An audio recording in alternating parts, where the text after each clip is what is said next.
Okay, now, this is a matte floor. It's a bit of a matte shiny floor. I know the surface is pretty, it's not too bumpy.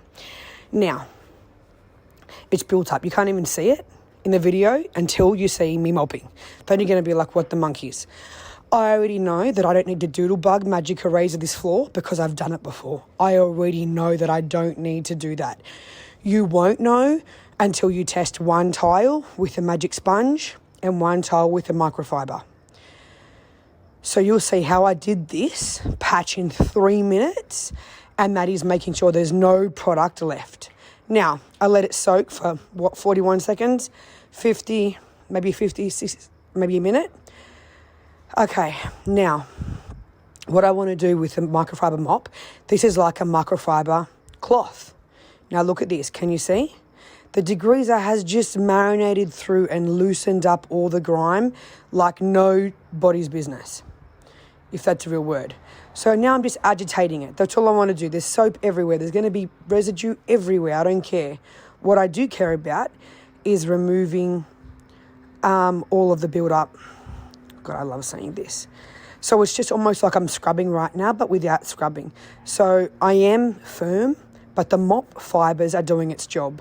So now that I've agitated and everything's come off, easy breezy. Now I need to remove the product from the floor. It's boiling hot water I've got in here. So I've just released all the grime and the soap from the mop. That's why I was going bang, bang, bang inside the mop bucket.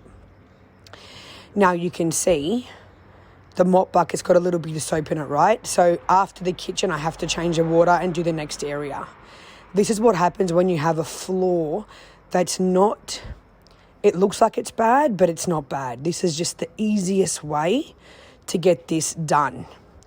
Now, even though I've just mopped it once, no, I need to triple check. I need to make sure that there is no chemical left on this floor. Otherwise, my grandma's floor is going to get dirtier faster. So I know, I believe, and I'll be able to see at the end when the floor's completely dry. So you can see, just make sure you're mopping, you're present when you're mopping. You can say, I'm not going fast. And again, understand that the microfiber mop has fibers that pick up all of the grime. So you need to make sure that when they're full, you change side, you open it up. That's why I spin it out. And there we go. 3 minutes, 2 minutes, 45.